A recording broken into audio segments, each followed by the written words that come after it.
Hello everyone, it's SilverFoxSpectre, and today I'm going to show you a couple of things. First of all, look at the trees around me. Look at just how beautiful they look. And you might recognize that these are 1.14 textures. That is because we actually are in now 1.13, 1.14, I can't speak, not 13, we've been at 13. So as you see up here in the top corner, 1.14 pre-release 5. So, that's not the one I wanted. Okay, so this gives me a lot of opportunities to do things. For starters,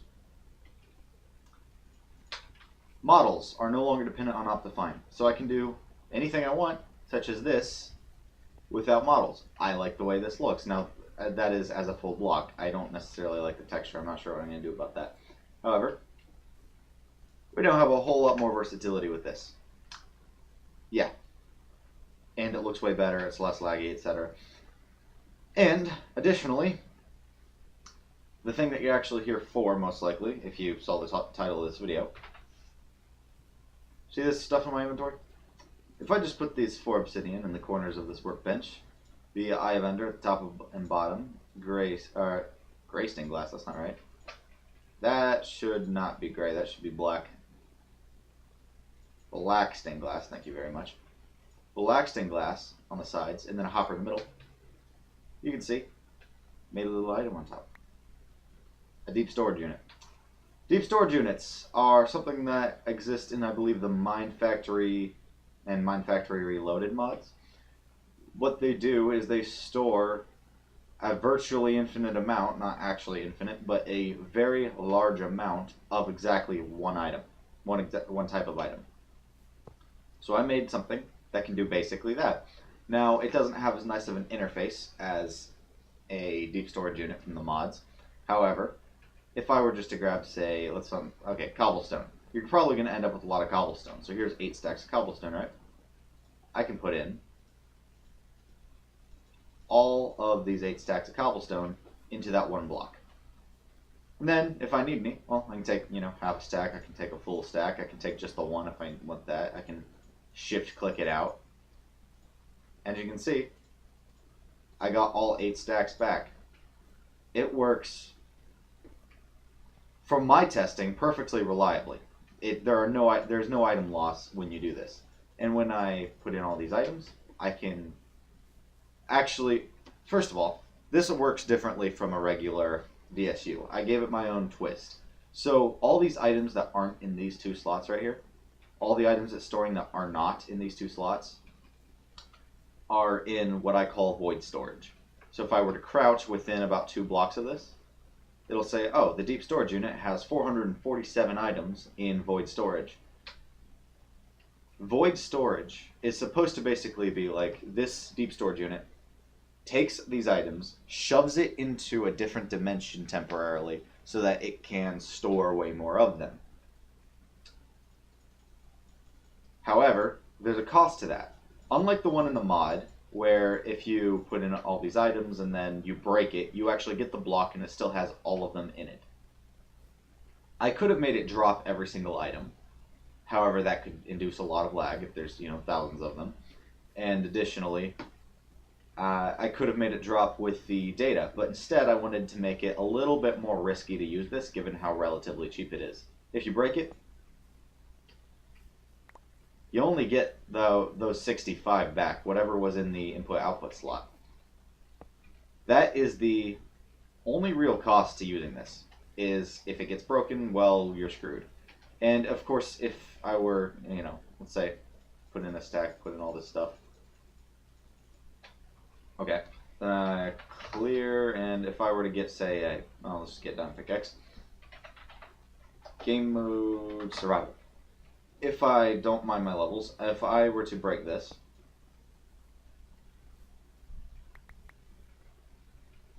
it still has the name, but not the texture. That's something I need to figure out how to do. I actually know how to do it, I just forgot to actually do it. It still has the name, which is the important part. When you replace it, it will still place as this. I just need to make it so I keep pressing the wrong button. I just need to make it so that it will, instead of storing, what do you call it? Instead of dropping just itself. It's going to drop itself, but then there will be a check for any hoppers that have that name, the deep storage unit name, because that's what matters. When you place it, if it has this name, then it will be a deep storage unit. Now, I know what you're thinking. And no, actually, if I were to get a hopper, and where does it lie? Anvil. I cannot just rename this deep storage unit, and there's a reason for this. If I place it, it doesn't work. And that's because even though this looks the same, this is italicized. This is not. And because it is not, it actually places this is actually different from the other name because it doesn't have the italicized data. Even though in the inventory it doesn't show either, it doesn't show if it's italicized or not, the data is still there. So you can only obtain this via crafting in a workbench. The anvil method does not work. So that's fun. And what was there? What was there else? Yeah, the only thing I still have to fix is that when it drops the item, it will actually rename that hopper or give that hopper the custom model data required to give it this appearance. Because the deep storage unit on its own, as you might have noticed, you can drop it or whatever, and it displays as the deep storage unit, not the hopper. However, if this, just like the quarry or any other machines in this pack, if this was to be exploded by a creeper or taken out by a quarry, you will actually only get a regular hopper back. It will not have the name, it will not have the custom model data, it won't have any of that. So again, another fear of using it is you want to make sure you have it someplace that is safe, where it isn't going to get accidentally destroyed because of the two main consequences of that.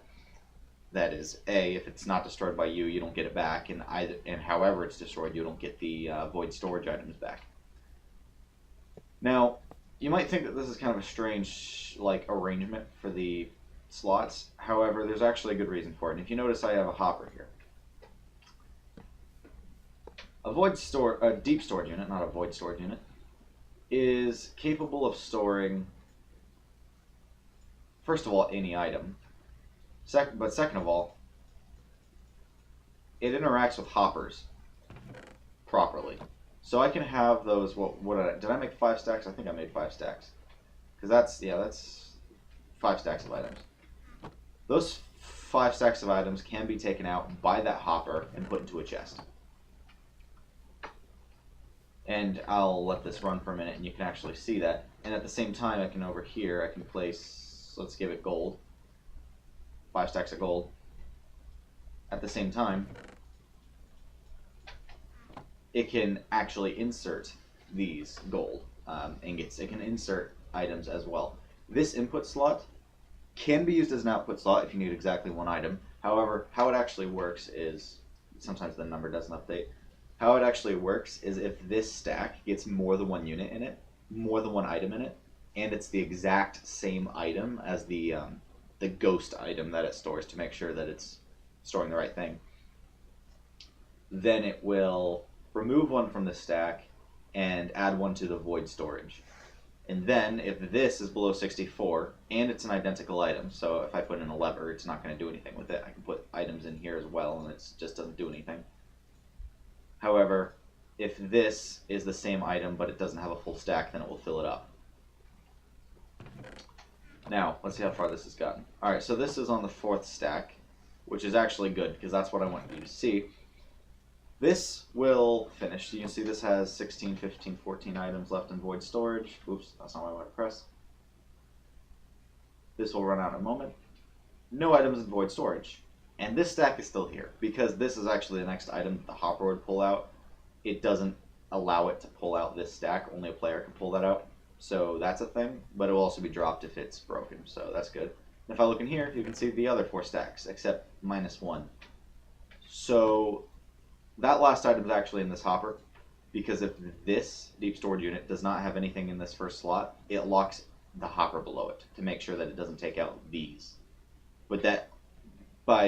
but that immediately means that it's also going to maintain that one item, that last item that it took out. So it's not a huge deal, but that is something to keep in mind. It is lossless. There just will end up being an item stuck in that hopper. So besides that one little quirk, this acts exactly as a chest and a hopper would as well. Except, of course, it can only hold one item. So this emptied everything in here, and if I shift click that out, you can see all 5 stacks of gold are there. Quick interjection. I forgot to mention this while I was recording originally, so quick note.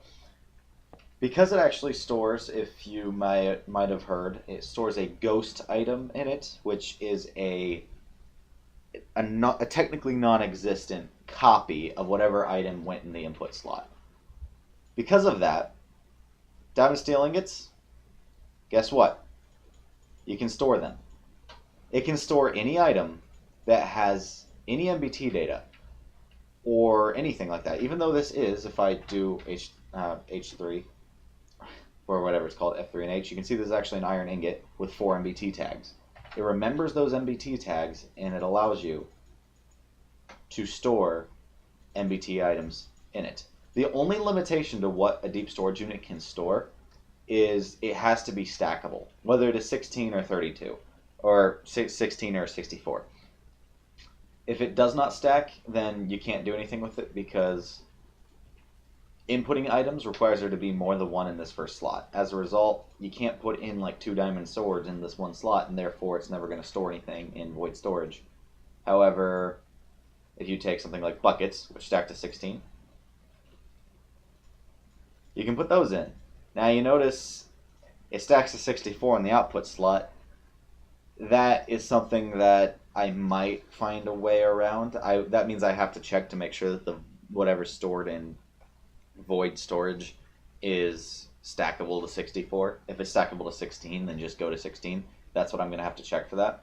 However, yeah, it works, and it's not a huge deal that it stacks to 64, but I mean, it could be a problem, maybe.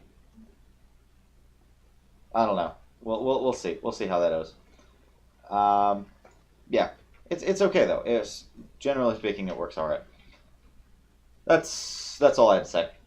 It can store MBT data. The only limitation has to be stackable. That's it, and I think that's pretty fair. And this can be great if you need certain things to just be, say you have a quarry running, you're going to get tons of stone. In fact, if I remember correctly, it was something like, for a 32 by 32 quarry, going from y equals 64, providing it's only mining stone, that's 65,500 stacks of items.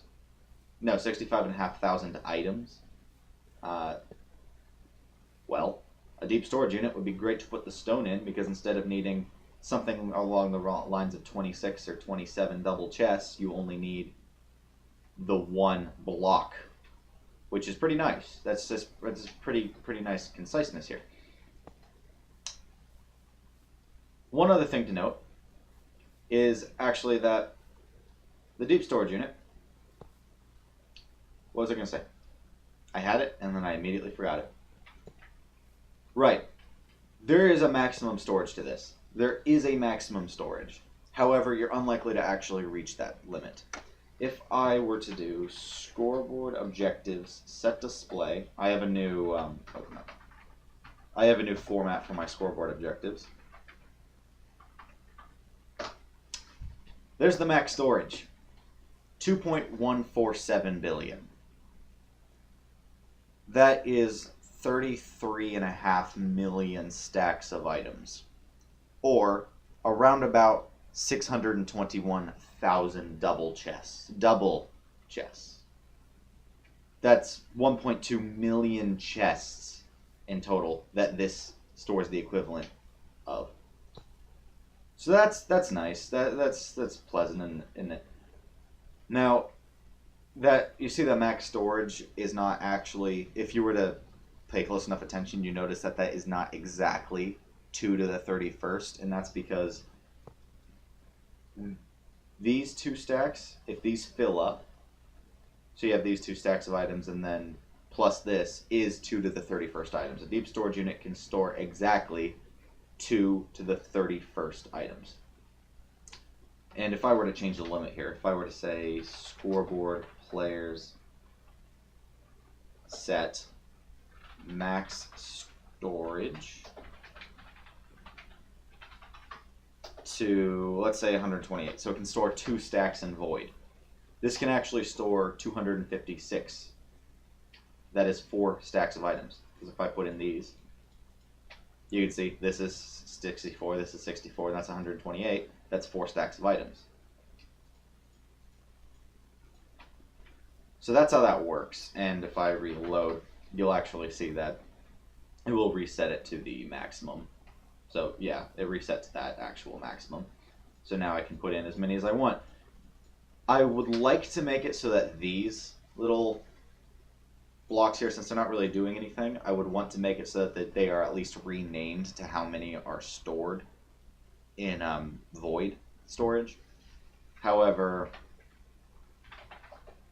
I'm not really sure how I might do that, because although 1.14 has this very nice function that is data modify, and then you can pick something, you can pick an entity, or let's say a P, then you pick up target path and then set from another entity's data.